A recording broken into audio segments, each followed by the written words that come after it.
Welcome back to The Short Game. This is the show where we discuss short video games, the kind of video games you can complete in an evening or a weekend, but more importantly, the kind of games that dare to try things that larger, high-budget AAA type games just can't try.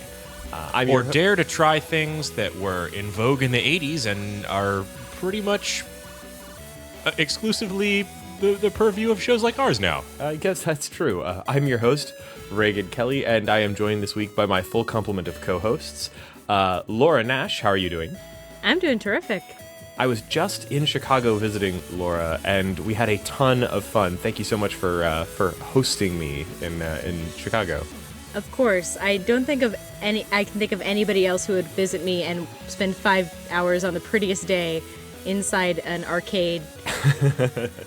It was the prettiest day ever, but I'm glad we were able to monopolize so much of your time, and we had a great time. And Laura completely destroyed me at pinball.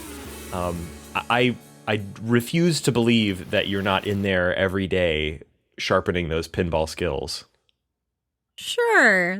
The bar that's completely across town from my apartment, I definitely hang out there nightly. Would you say she's a pinball wizard? It has to be a trick. It has to be a trick. Such a supple wrist. Boo. And I am joined also by wrist. Nate Ew. Heininger. How are you doing, Nate? Well, I was doing better until that. It's gone downhill. But I'm glad to be here. You don't like the phrase supple wrist? Nate has supple wrists, too. I have little tiny wrists. So, Were you medium small for your Apple Watch? yes.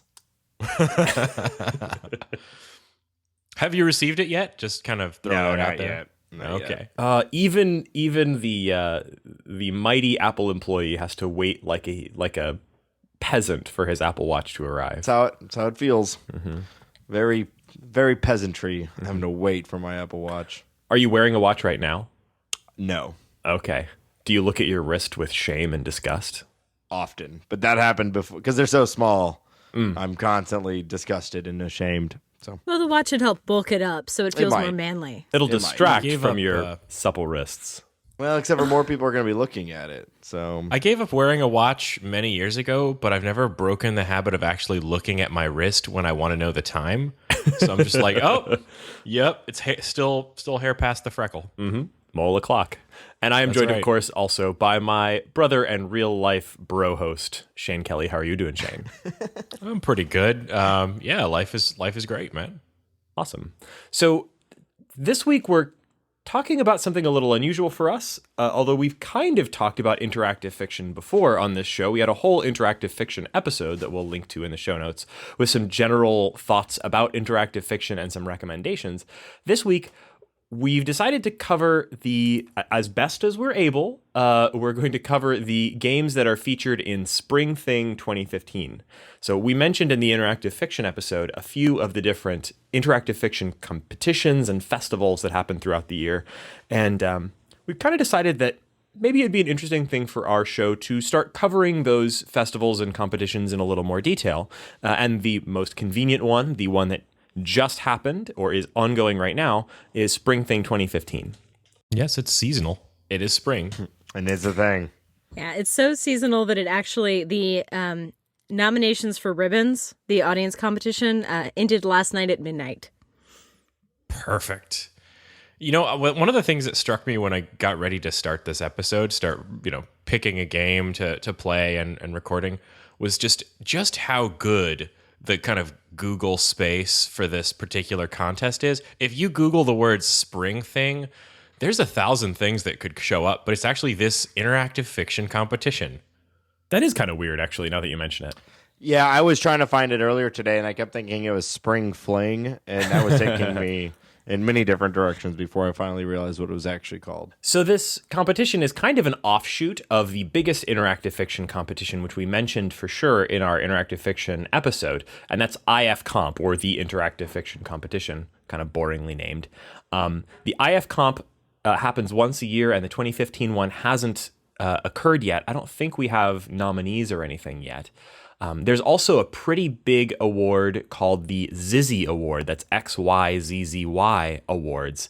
And the 2014 awards were just handed out this month in April. So we can talk a little bit about the winners of those awards as well as the upcoming honorees of the Spring Thing.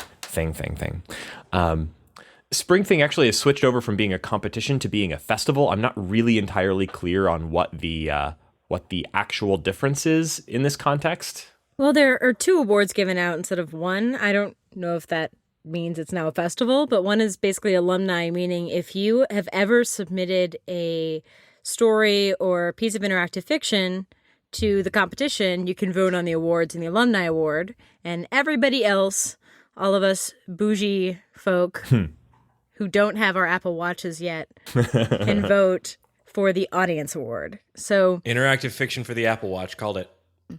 Oh, no, it's going to be great. That would be horrible. By great, I mean terrible. So the XYZZY Awards, which were announced in April 27th of this year, a bunch of really interesting stuff won. Some things that I've played and some things that I hadn't actually heard of until looking at the results of the awards. Best game this year was 80 Days from Inkle. Woo! I cannot say how excited I was to see that this had won Best Game. Such an amazing game. We did a whole episode on it, so if you are interested in it, go back and listen to that. But holy shit, that game was great. Yeah, fantastic game. I was unfortunately not on that episode, and I normally listen to the episodes anyway, even if I'm not on them, but that one I was like really excited to hear you guys talk about it. I loved that game. I went back and played it again recently, and got a whole new ending, a whole new path. It's so addictive. It's the only interactive fiction I've ever felt that way about, where I wanted to play it over and over and over again to try new things, and it felt like a completely different story every time, with new discoveries every time I played it. So it won Best Game and Best Story, which is really surprising considering how sort of fractured and almost particulate the story of that game is. It feels like you're assembling a story out of a series of fragments, and it really does still hang together as a narrative. Think of it as best stories. Yeah, exactly. It's like a story generator more so than an actual story. So it's funny for it to be able to win Best Story when it's like, okay, which one did you play that makes you feel it was worthy of Best Story? Because there's like 1,000 different options. The fact that you can have that and have it, generate a great story every time is kind of the definition of interactive fiction. Good storytelling in interaction fiction is kind of the definition of good storytelling in interactive fiction. Yeah. Well, I heard that the key to a good sitcom is you have to have a joke engine. There's some kind of reason why these people together are funny. And I think that 80 Days, they figured out, kind of the location engine of, how to kind of make every single stop feel like a unique experience. And listen to the full episode. We loved it. Yeah, and I'll try to throw a link in the show notes to Meg Janth, the writer, the lead writer or whatever of 80 Days over at Inkle, did a GDC talk. We had seen a bunch of tweets about it, but they finally released the actual video of it. And I watched the whole thing. It was like an hour and 15 minutes or something. And if you liked the game and you want to hear the lead writer talk about, the process of creating it and some of the thinking that went into it, and give you some really interesting insights into how the game achieves the things that it does, it's a fascinating video. So definitely check that out in the show notes. A few other great things won awards in this year's XYZZY Awards. Hadean Lands, which I know that I mentioned on the show, and I haven't finished yet because I got really badly stuck, is on here a number of times. I'm about to go back to it because I just recently found out that somebody finally put together an actual walkthrough. So I'll see if I can drop a link to that in the show notes. Hadean Lands is out on iOS, but it's also something you can play on your computer. You can play it in a browser if you do the right things. And it's a really, really complicated, really, really in-depth, absolutely fascinating, puzzle-driven interactive fiction with an interpreter type interface. So you're typing commands to it. And the idea is that you're basically learning this very complicated alchemy system in order to cast a bunch of spells to save your sort of scuttled spaceship. It's like a spell and alchemy-based spaceship. It won best setting, it won best puzzles, it won best implementation, it won best use of innovation, and something else on the list here too. No, maybe that's it. But really astonishingly clever and user-friendly puzzle design. It was hard, but it was never hard because I was beating my head against the parser or anything like that. It was incredibly well designed. What would you say was the reason that it won best use of innovation, as the only one here that I think has played it, Reagan? Well, I think that the key innovation of the game is that it kind of stacks its puzzles in this sort of matryoshka kind of way. So like you have to figure out how to, for example, if you need to one of the earliest puzzles in the game is that you need to remove tarnish from a brass object. And the first time you do that, it requires this very complex set of instructions. You have to say a particular phrase, and you have to put the brass object into a special container, and you have to do all these like complex spells, essentially. And that might be 10 or 15 steps. It might be quite complex, and it might require a lot of things. But then if you have to do that again, at any time you can just say, do this incantation or do this spell or whatever. And it just does it. It doesn't require all the steps in between. So in a sense, you're kind of adding these spells to your inventory, and you can do more and more complex spells. By the end, you're doing these rituals that, if you had to do every step, would take hours and hours and hours, and do take hours and hours of in-game time, but you're able to just say, do this, and then it describes for you every single step of what you just did. Sometimes it'll print out a page and a half of steps that your character goes through, but it just does it. It's very smart, and It's basically object-oriented interactive fiction. that's a really good way of putting it. It's object-oriented. It's Object-oriented alchemy. yeah, it's super smart and clever. So I would say it was the most innovative puzzle design I've seen in a parser-based game, or really in almost any game I've ever played. And didn't it have like a really good presentation in terms of like use of a map? Am I mistaken about that? The iOS version does. It has a nice... Nah, that's actually not super new. Andrew Plotkin has done that with all of his conversions of his games over to iOS. He has sort of an interactive map.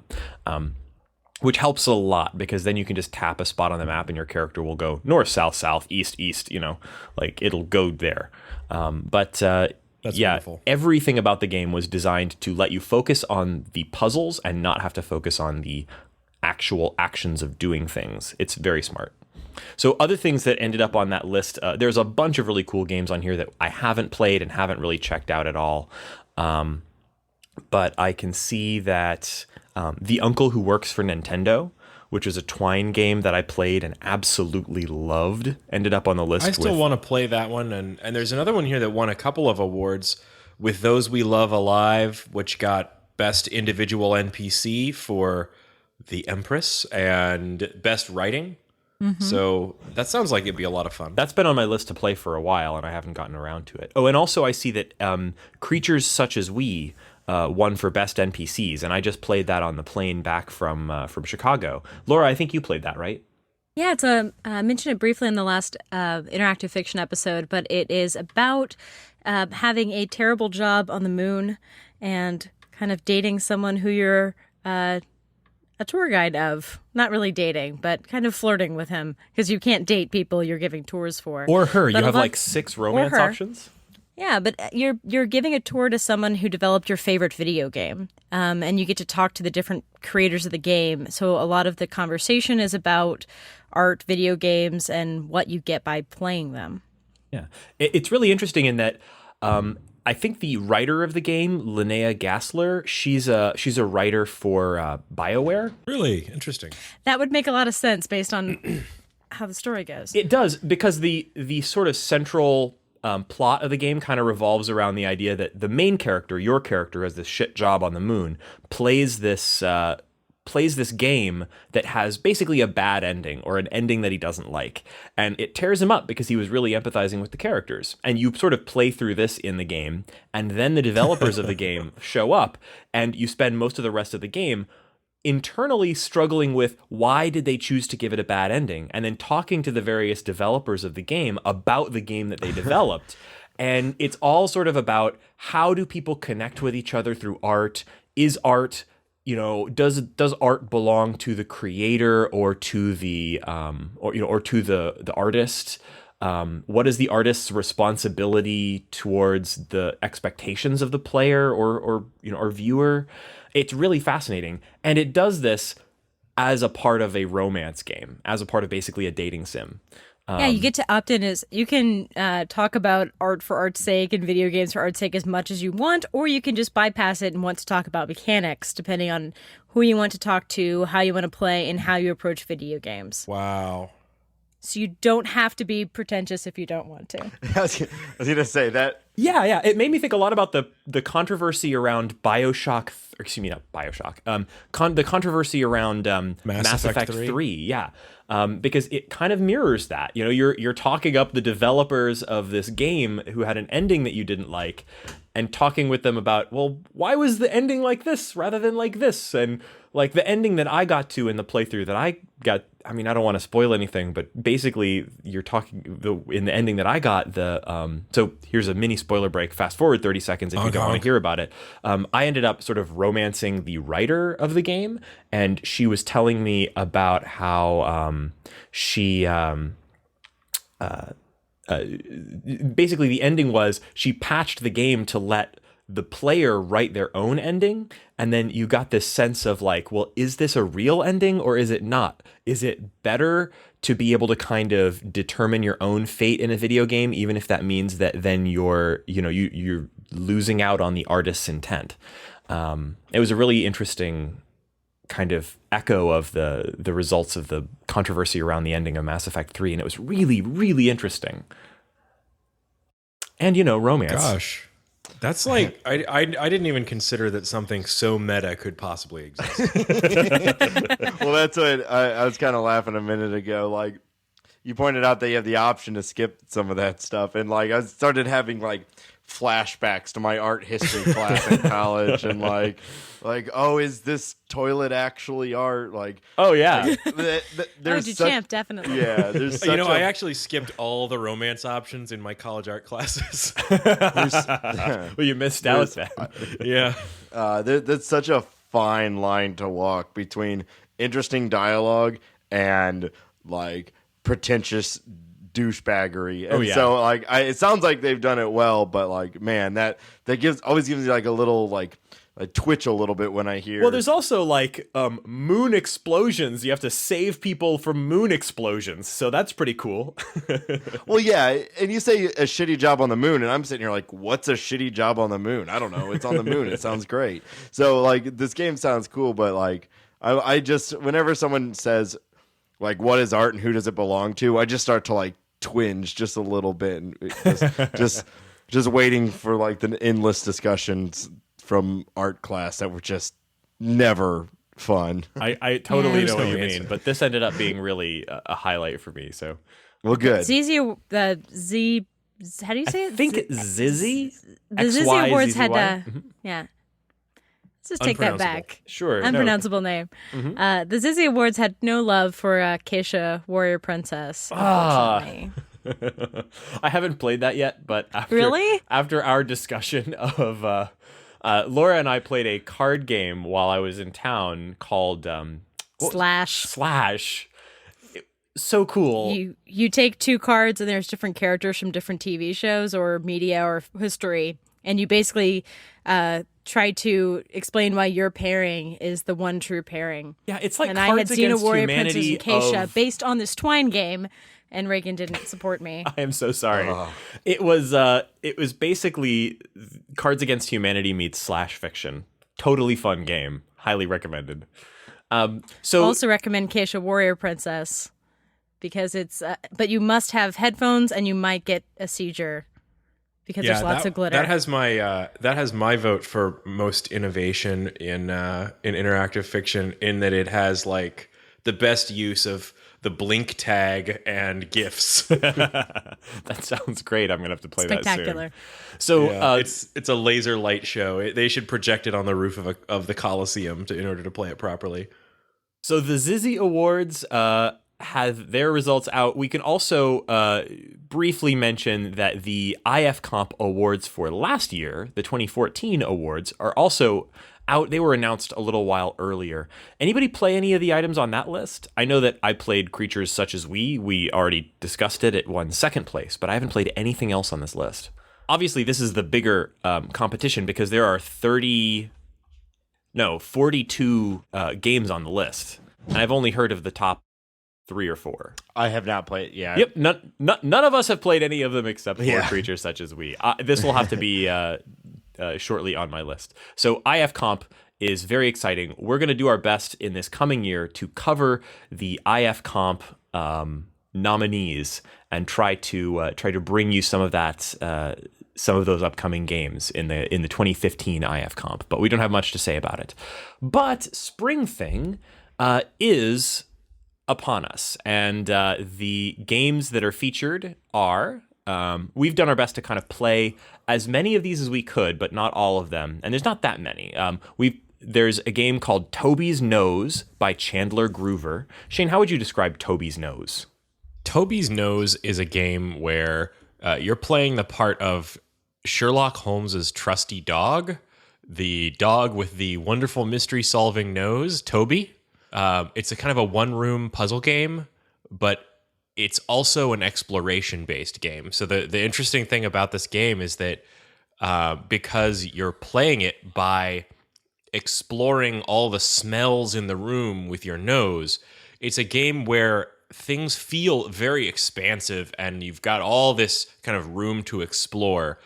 Smells and smells within smells and the associations of those smells and the scenes from which those smells came. But you do it all while just walking around this one parlor. There's like a dead guy in the center of the room and someone in the room did it. Interesting. And this is played in a parser, right? Yeah, it's parser based, although you basically only need one verb, which is smell. One letter, the S. Yeah, you can hit S and then anything. And you will be smelling anything and everything. And the interesting thing about it, kind of the structure wise, is that it's sort of a puzzle game, sort of exploration. And the key thing that you're doing is, you're sniffing an object and it's giving you a description of that object's smell. But Toby's amazing nose can parse out the kind of different individual components of that smell. So when you get the description of a smell, you can smell all of the other elements of that smell, So if it says that the body smells of... It's like mega smellception. There are smells within smells within smells. And prostitutes within smells. Ew. And what's hilarious to me about it is like the way that sometimes you'll find this sort of like avenue within like a smell where something opens up and it's like a whole incredible scene like spills out in front of you from this one smell. Like, it takes you to a completely different place, and you can smell all of the things in that different place just by sniffing in and diving into this odor. I won't spoil any of the puzzle. I had trouble with the puzzles because, and I'll just confess this now, you have two real things you do. You sniff everything in the room in extraordinary depth, and then you bark at someone to accuse them of being the murderer. And I accused basically everyone in the room of being the murderer incorrectly, because there are a lot of red herring smells. I mean, there's not actually the smell of herring, although I'm sure he could have smelled that if anyone had even like walked past one in the last week. But there are lots of kind of blind alleys that they lead you down. Many of them are kind of suspicious, and to kind of cast blame on all the different people in the room, and you learn their histories and things. And so I highly recommend it. It also has a feature where you can turn on footnotes to kind of call out all of the mystery genre and Holmes story references that the game has. The writing is really great, and it's full of references to kind of the actual stories on which this story is based. The character of Toby is actually pretty funny. The idea of Sherlock Holmes carrying around a mystery solving dog is very Scooby-Doo and hilarious. And you can do some very funny dog things, like, you'll sniff around and eventually you'll discover that someone has dropped a biscuit under a table, and everyone really disapproves when you like lunge upon it and eat it before anyone else can stop you. There's a really funny bit where Toby smells some chocolate, and he's a very kind of noble sounding. He's got the kind of Sherlock Holmes tone to him, but he's a dog, so he's like, "Why would something so dangerous smell so delectable?" Referring to the chocolate, and so it has my sincere stamp of approval. It was super great, even though I basically brute forced the puzzle. I enjoyed I'm a bad dog, guys. I'm a bad dog. I enjoyed the opening setup too, where poor Toby, here's the player, just wants to do all these things, and Holmes is monologuing, and you can't do anything. You could try to sit, and he'll be like, "Holmes does not want you to sit," and he'll keep talking. You could try to bark, and he'll just be like, "Not now," and he'll keep talking. Yes. If you try to interrupt the exposition by doing anything, Holmes is just like, "No. Bad dog. I am the This is star why of they the made that show." choice. You can't interrupt. You can't jump in and start solving the mystery before Holmes is done giving his kind of exposition. But and that kind of did bug me a little bit. But I mean, they do a really good job of writing Holmes and Watson, and I'd never thought so much about what Watson's mustache smelled like. That really sounds fun, and I'm kind of bummed I didn't get a chance to play it. I'll try and go back and do it. About how long did it take you to play? I played it in probably less. Well, it's definitely less than 2 hours. It's playable online. Mm-hmm. Julia, my wife, and I kind of sat down and tried to play through it together, and I felt like we probably played it for about an hour and a half, but we were significantly distracted by other things in the meanwhile. I think that's one of the neat things about the Spring Thing Festival. It's a smaller list by a lot than the full IF comp. And it's also almost exclusively games that are, first off, their rules require that the game be completely brand new and debut as a part of the festival. And also their rules require that it be free and available on the Interactive Fiction database or on the Spring Thing website. So because of that, most of these games are very short. I don't think any of the ones that I played were things that you couldn't complete in an hour or less. And so they're all very short experiences, and they're free. So that's nice. Laura, any thoughts about Toby's nose that we didn't chime in there? Not really. I think that the smellception is a really fun mechanic because you can delve a lot deeper into it than you would ever imagine. And I think that's part of the charm and part of what makes it really difficult, because I think when you find the clue that will actually solve it, it's a big surprise, but I think you might think you've solved it many, many times when you're just establishing red herring alibis for people. Gotcha. Well, I played several of the games here, but I spent the most time with a game called Sunrise. Sunrise. Ooh. Yeah, I was actually kind of excited about this because I don't know if I've really confessed this on the show yet, but I love games with romance in them. Just love it. Any game with a romance angle. It's adorable. My heart goes pitter pat, and I played Mass Effect exclusively for the romance, and You're a lover. Excuse me. And I love romance games, and so I was kind of excited to see that there was a romance game on this list. I wasn't totally stunned by it, but I think it's interesting in a few ways. So the game was Sunrise by Lucky Sun Scribes, which is a collaboration of a few different sort of groups that create visual novels. So it's done very much in the style of a visual novel, also known as a what's the word I'm looking for? Dating sim, but without much of the simulation-y stuff. It's made in a system called RenPy, which I've encountered before, but basically it's a Python-based game development tool that lets you create these visual novels with full graphics. That's unusual for the sort of interactive fiction we're looking at here. full graphics in that it has, little paper doll cutouts of your characters. There are background scenes, but you're primarily still reading and choosing from menus. Sunrise has a really, really interesting setting and a really, really interesting cast of characters. So you're playing. It's also got a really nice art style. It looks very kind of combination of paper cutouts with really beautiful portraiture and kind of painterly style. Yeah. Very colorful, limited but beautiful color palette. Yeah, Really nice it looking. is super pretty. And basically, your main character is the only daughter of a destitute noble family in a what do you call this? In like a they call it a diesel punk world. So it's a sort of a strange take on a fantasy world. Fashion-wise and technology-wise, it seems somewhere in the 1930s.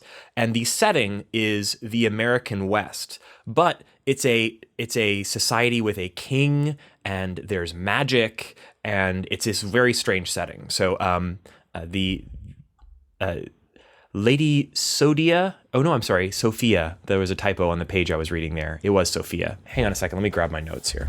Sorry, I want to get the name. Right. Here, I found a forum topic that you could probably just use for names if that's what you're looking for. Yeah, that's basically what I'm looking for because I remember this story. I mean, you don't need their blood type. Yeah. That's also in there. Great. Yes, you do need their blood type. I still have never. I conceptually, I understand that that in these sorts of romance games and like visual novel style, that for some reason blood type seems to be like as important as like where you grew up. It's like your astrological sign. There's this weird Japanese belief, and I don't think it's one that people take seriously, but it's just like how people have like an astrological sign that no one really takes seriously, but they publish a horoscope in the newspaper anyway. It's the same kind of thing in Japan. There's this belief that your blood type says something about your personality, and there's things that people assume based on your blood type. In media, they publish it just to sort of say, hey, he's got type O, which means he's a mystery or something. Gonna be hard to get a transfusion. Yep. So in Sunrise, it's got this great setting, and the characters are pretty interesting too. You've got Sophia, the princess of a sort of down on their luck noble family in this world. And she has strong ties to the royal family, to Abel, the older brother who is, soon to be the king, who she loved as a child, but who she has kind of grown cold towards as he's displayed a explosive personality and kind of an angry disposition. And she's now engaged to the younger brother, Shy, and that's a weird spelling. And he's nice, but sexually boring. You get the sense that she's settling for the younger brother, even though she would rather have the more exciting older brother. And the setup is all really good. It's sort of broken up into 3 chapters. It's very short, maybe about 2 hours. I played it through 3 times. There are 3 different endings, and I got 2 of them. I really enjoyed the story. It's kind of a fantasy story with a lot of fairy tale elements. So, for example, and I hope this won't be spoiling too much, at about the end of the second act, you're transformed into an owl, and you have to spend the rest of the act, communicating things through owl gestures, and A lot of asking who. Figuring out how many licks it takes to the center of a Tootsie Pop. precisely, and the answer will surprise you. But 3. It really was. It was a good story, and it was beautiful art, and the writing was pretty okay. But I think my biggest problem with the game, which is why I can't necessarily recommend it unless you're into this sort of game, is that it's choices were incredibly trivial. So, for example, there's very, very few places where you get to make choices in the game. And they really only crop up about 3 or 4 times throughout the game where you get to actually make a choice of almost any kind.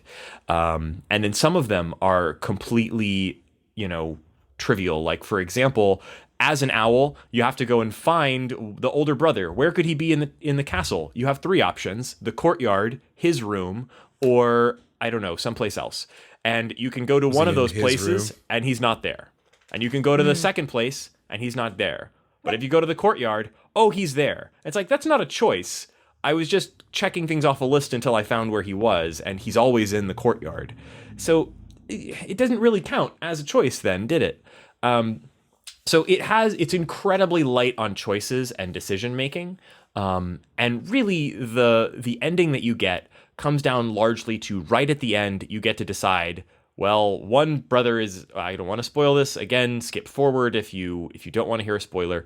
You're largely just sort of deciding which brother to end up with, based on which one you save the life of or whether you sacrifice your own life. It's like, it's a well-told story, but it's not a great game as a game. I think I could have easily gotten the same story out of a comic or a short story or something. The mechanics-wise, I thought it was very slim on actual choice and branching. So the all-important question is, where does this fall in the sensuality scale from Region C to Blaze? Oh, I really wanted more bodice ripping and more heaving. There was no heaving bosoms. Also, one of the brothers was so evil and such a D-bag, even to the very end, that he never really felt like a viable option. So while I tried one playthrough where I kind of wanted to end up with him, it's not a great romance, You've got a wet noodle or you've got an evil psychopath, and those are your choices. So yeah, it wasn't a great romance either. That's kind of true to, I think, the female experience, though. You're either going with a D-bag or a psychopath, a wet noodle or a psychopath. It's hard out here for a lady. Mm-hmm. Yeah. Mm-hmm. Particularly when you're transformed into an owl. Yeah, mostly it's hard out here for an owl. Yeah. Who? Yeah. Let alone a lady owl, I guess, is what we're trying to say. So I think it's an interesting game, and it shows a lot of skill in the creation. The art was great, and they did some visual stuff that I didn't see in any of the other games in the competition, because they were using that different engine. But I'm sorry.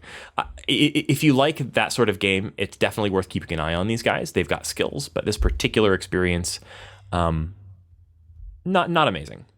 So what game do we want to talk about next? How about you go, Nate? Okay, so I played a trial that was made by B-7.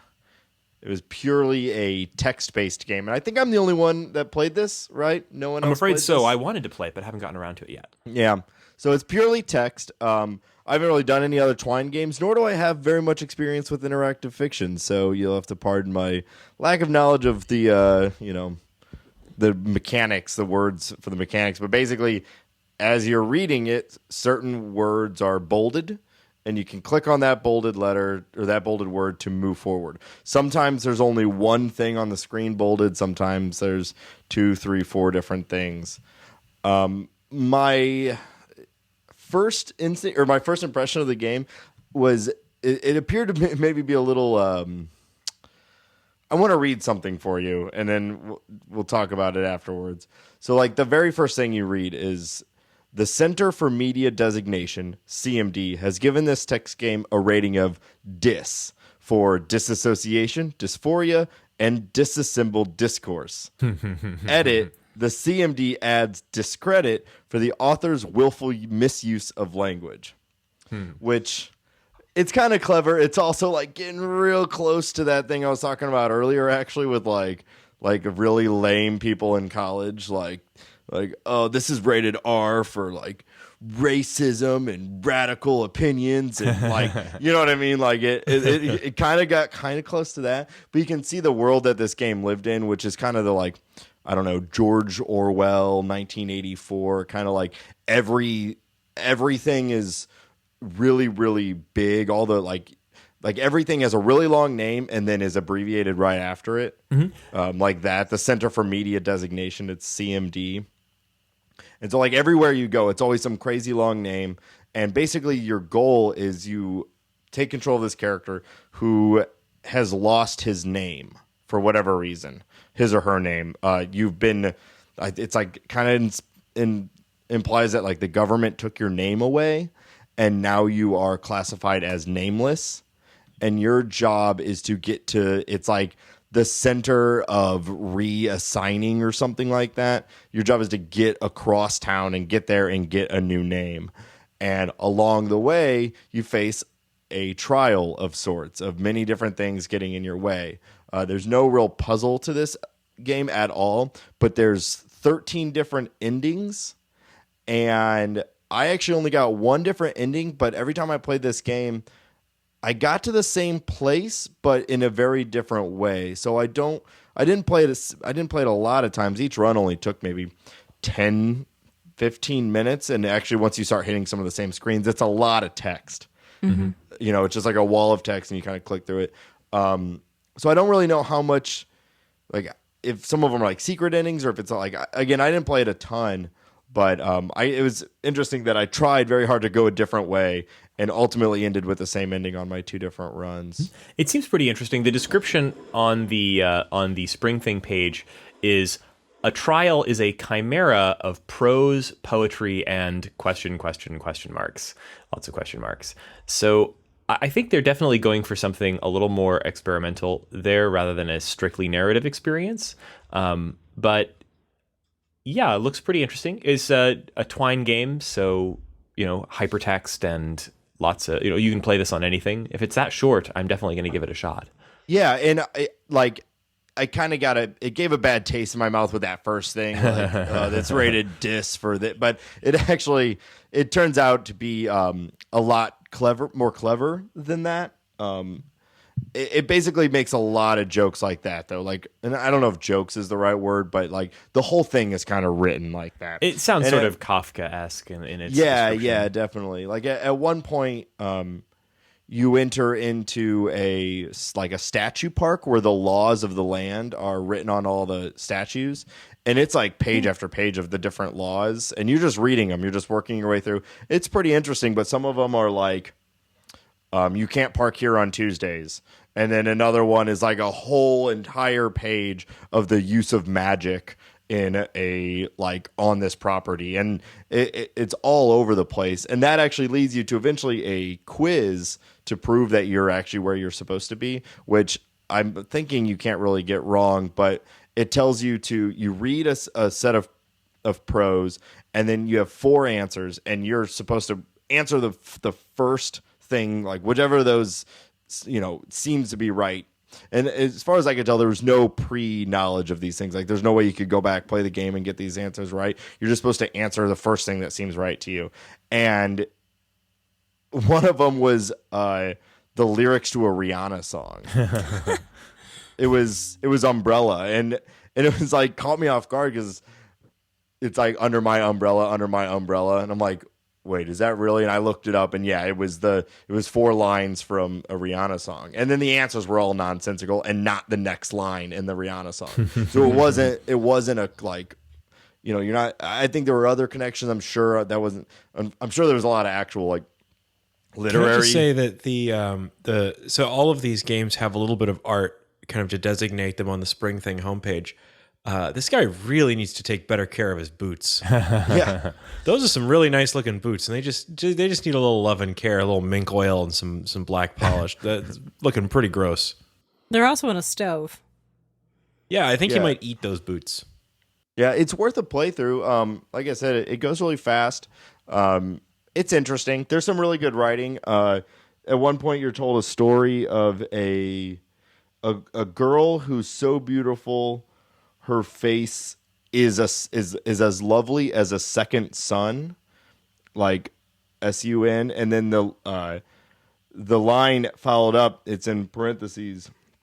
It says, "Most children as lovely as second suns end up human supernova." and they were saying that like most beautiful people end up being crazy, basically, and how they went about having her like treated or raised properly, despite the fact that she was as beautiful as the second son. So, like, there's some really cool stuff in there. I'd recommend at least doing one playthrough.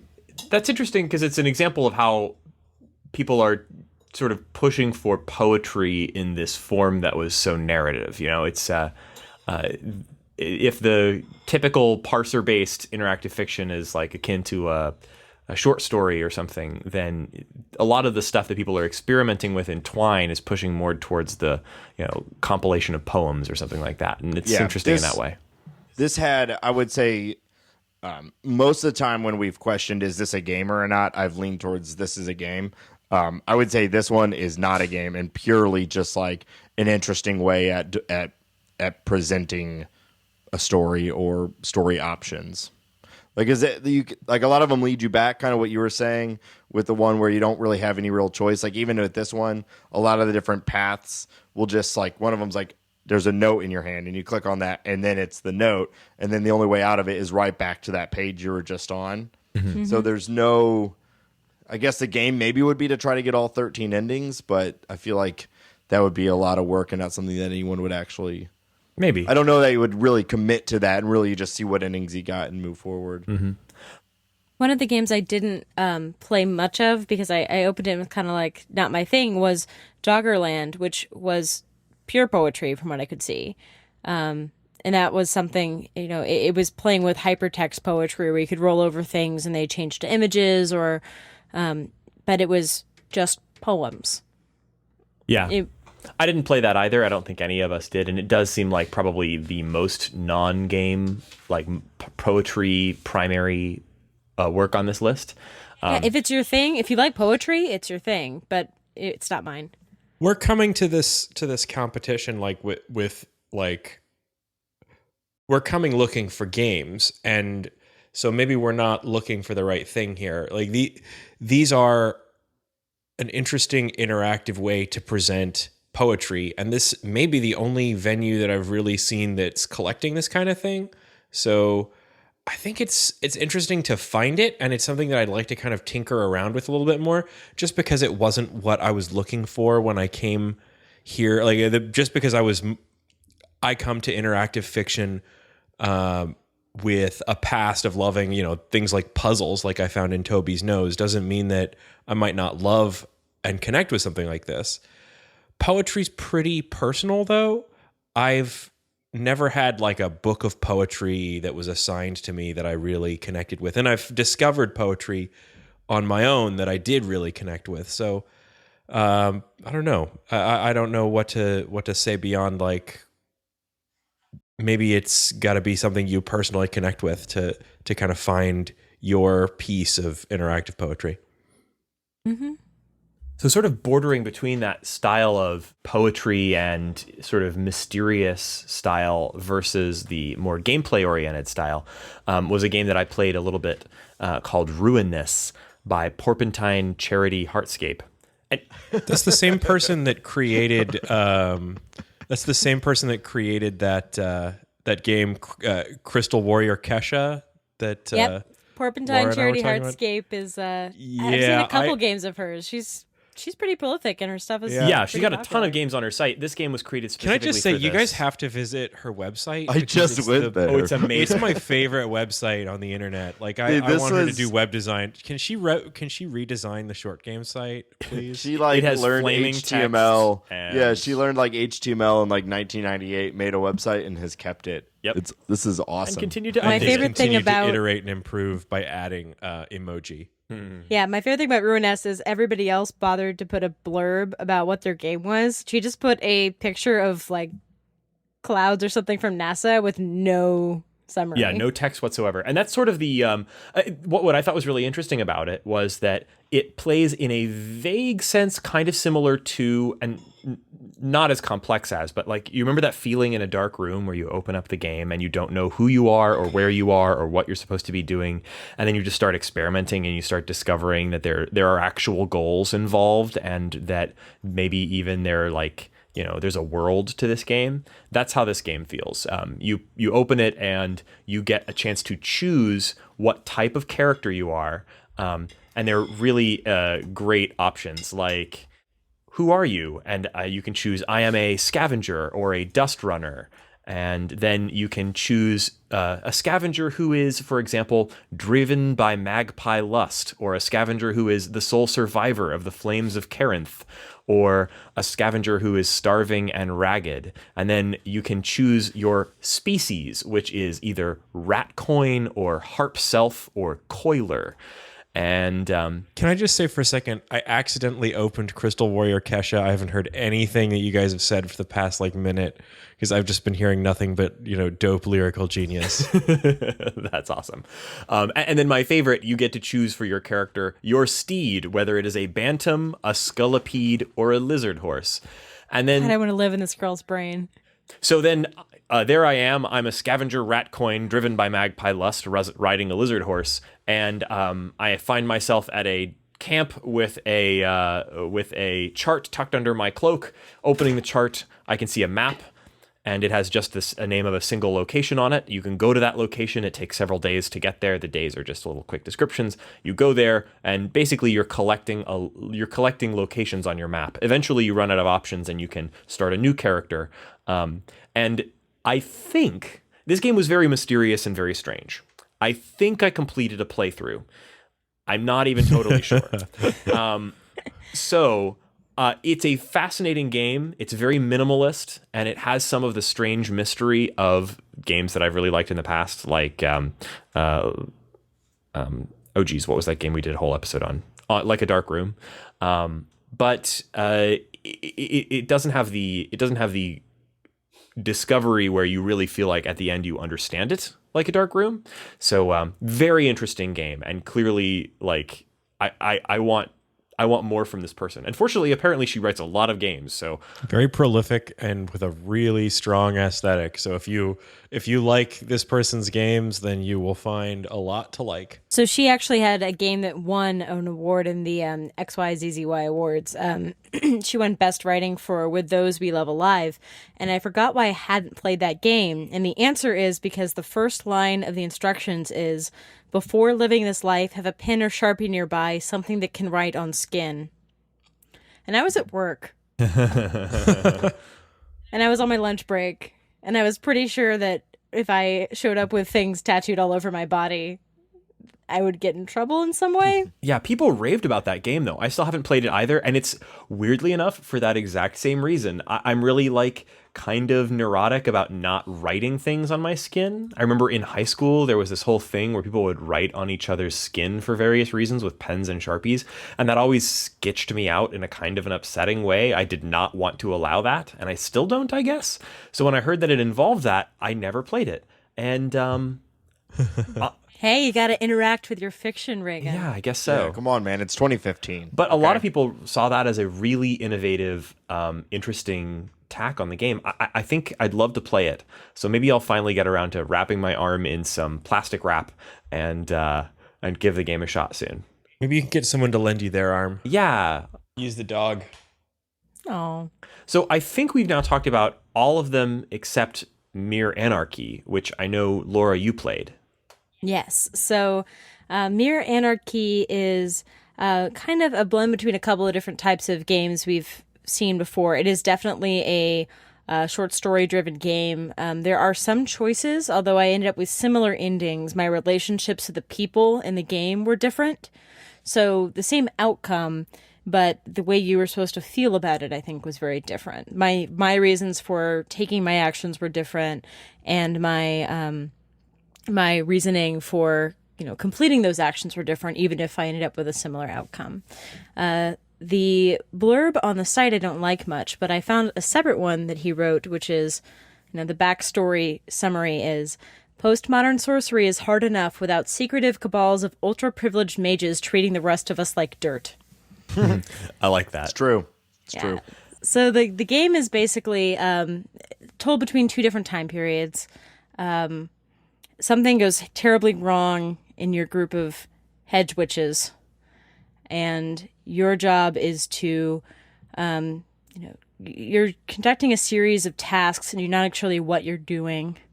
And you find out pretty quickly, so I don't consider this a spoiler, that you are gathering for a ritual to either take revenge or, depending on what you've chosen, your motivation is different. But you're basically going to get even for something that went horribly wrong with your group of fellow native wizards. You're going to get back at the people who have the knowledge about magic. The billionaire magic cabal. Yeah. Screw those guys. J.K. Rowling. You're going to take them down. And so a lot of your stuff is, looking around, getting mysterious packages, collecting, deciding what tools you're going to bring on your, kind of magic heist. And although you don't have a ton of decisions that change the narrative, a lot of your decisions change how you're going to get out of the heist, how things are going to go down later. So you get, for example, to choose what you're going to pack, what spells you're going to pack for your heist. You get to choose whether you live in an awesome penthouse or a terrible one. Yeah, that was really the most interesting thing about the game was sort of its inventory of magical items. So you could only bring 3 of them with you, but there were, I think, maybe as many as like 12. And each of them, you don't really know what it does. You get an interesting description of it. And then in the moment, as you're trying to, attack this wizard cabal, you can decide to use them or not. And when you use them, you get very interesting descriptions. So yeah, it's not really a strategy game where you're packing these things with a specific strategic purpose in mind. It's more just it gives you a different experience of the same narrative. So, for example, one of the things I chose to pack was a tin full of sparrow dust or sparrow powder, powdered sparrows, and it describes it as having the consistency of chewing tobacco. And when you're escaping after you've committed your, crime, you have the option to snort the powdered sparrows, which allows you to fly down from the rooftop. These really interesting descriptions that were like great magical item descriptions, like you might have in a cool Dungeons and Dragons campaign, but in this setting of a sort of a simple choice-based narrative, it really worked for me. Urban That's like very it. appealing to me as a dungeon master. Hey, I love the descriptions too.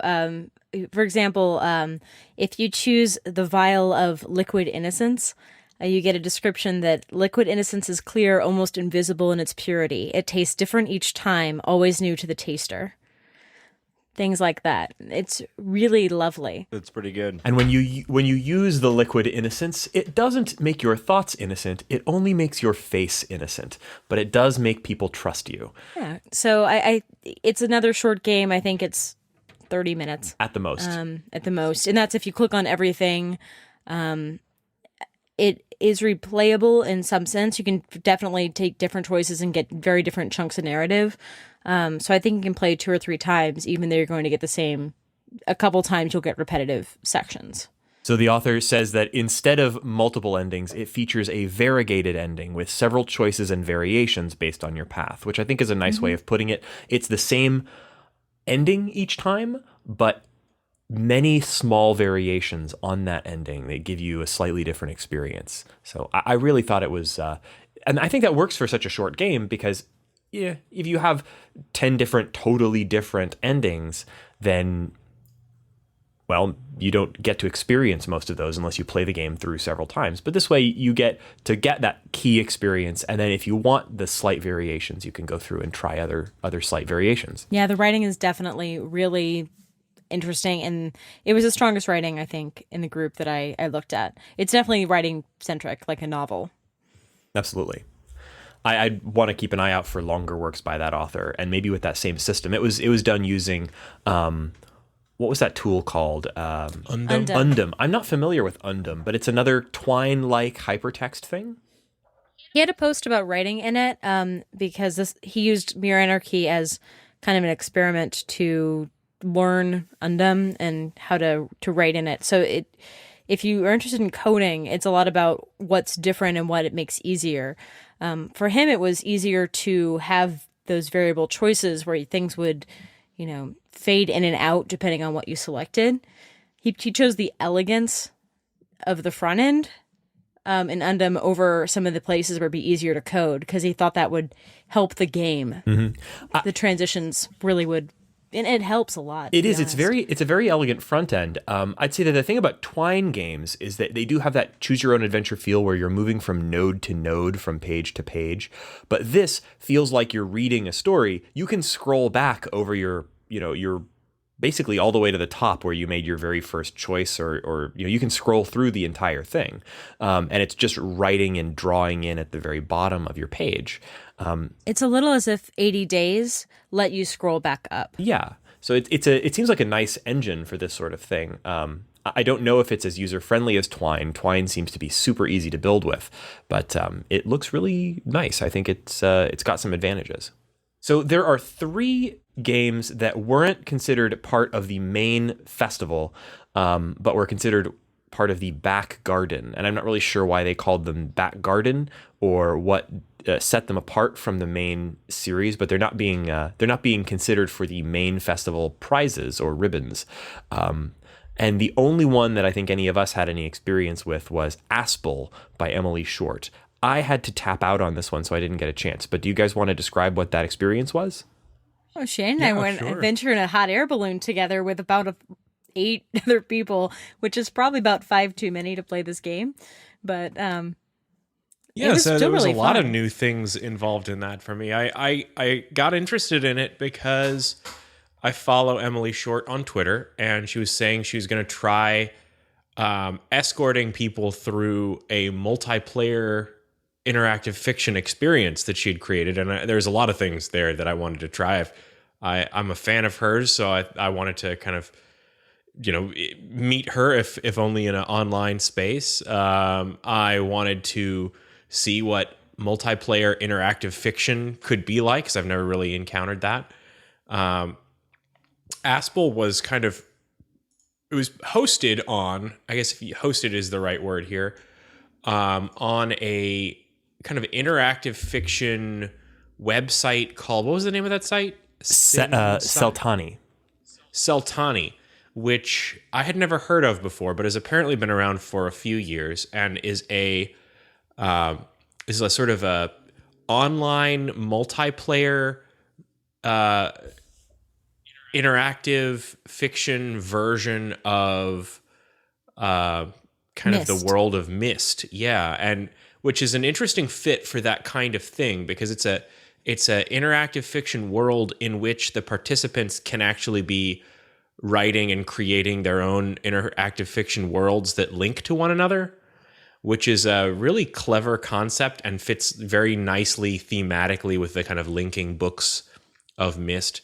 Anyway, within that, she's created this experience where I'm calling it an experience. She's created this game where a group of people can go in and collectively operate a big airship and kind of navigate it, solving some puzzles that require multiple people, navigate it to this castle, and furthermore, solving more puzzles can kind of discover the secrets of that castle and can then report back to the queen and Spoiler. decide the fate of that castle. Yes, So I don't want to spoil anything about it.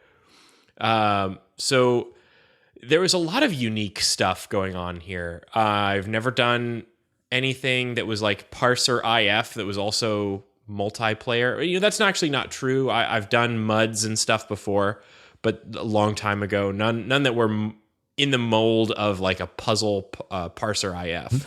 What I think she wrote about that was very interesting was that she was trying to create something where there was asymmetric information given to the different players. So some players knew things that other players didn't, and because of that, they had to communicate and cooperate to solve puzzles.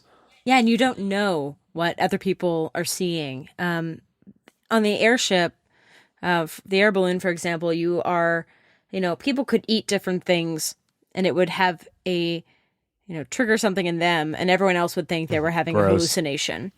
I'm trying to speak around. It's very cool. If you play this game, eat anything and everything.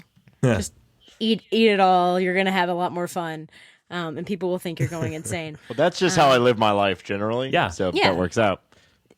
You know, like Toby, why is the chocolate so good if it's dangerous? Exactly. Same thing. It's the 5-second rule. If it's been in my field of view for 5 seconds, then I probably should start eating it. Yeah, I think that the issue of different people seeing different things, we got into some trouble in our game because we split up and different people ran around, ate things, didn't realize that they were the only ones getting information. And then we had a large come to Jesus meeting in a courtyard where everyone had to try to remember everything they did.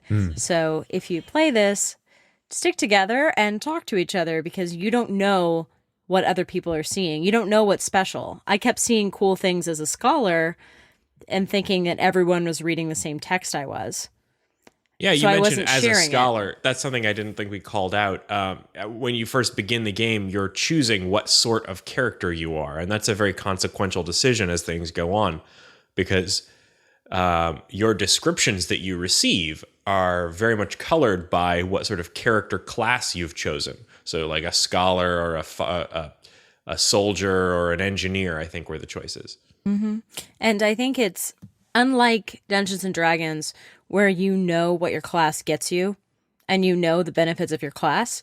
It's not revealed to you in this game.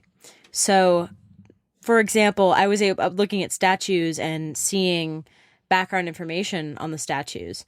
Occasionally it said, would you like to point this out to your friends? And I could hit a button and then a new link would appear that my friends could click on and see what I was seeing. Sometimes that wasn't there. So you never know what special information you're getting.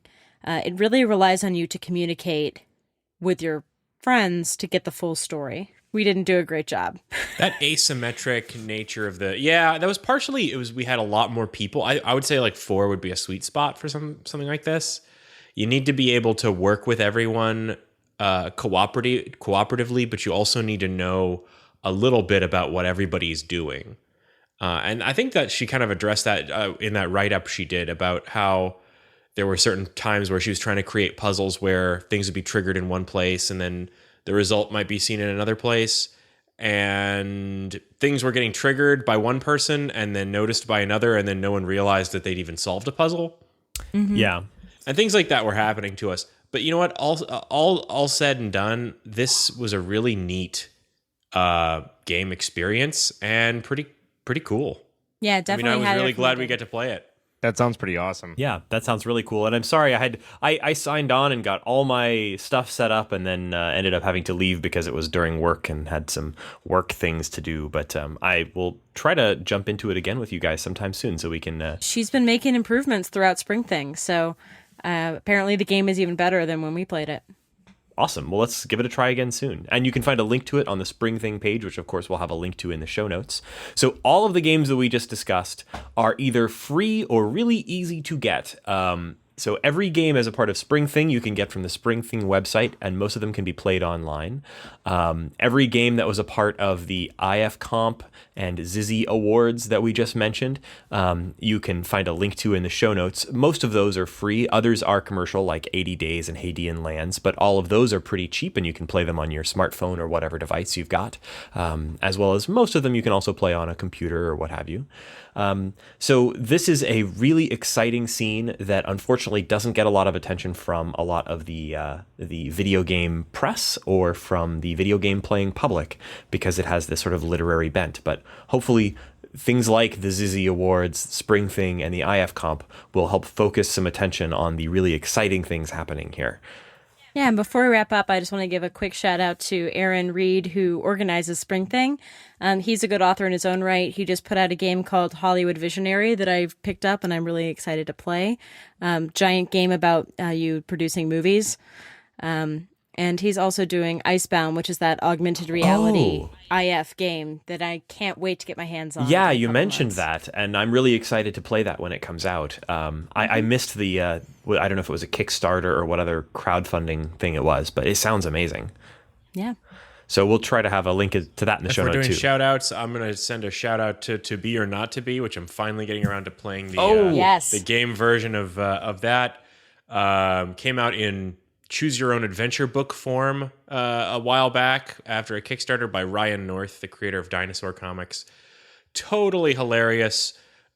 Choose your own adventure version of Hamlet. That's all that needs to be said, but it's so funny. Play as Ophelia. Play as Hamlet's father. Dozens and dozens of endings. I played that too. It was fantastic. Yeah, possibly an episode. Yeah, we'd love to talk about that maybe on a future episode. And maybe even some of the other games we'll talk about in more depth on future episodes if we get a chance. So if you want to follow our show, you can, of course, subscribe to us on iTunes, and that's the best way you can support the show. Subscribe and rate the show on iTunes and leave reviews. That is the best way for you to support the short game if you think that what we're doing is at all interesting. But, of course, you can also send us feedback at info@theshortgame.net or on Twitter. That's @_shortgame.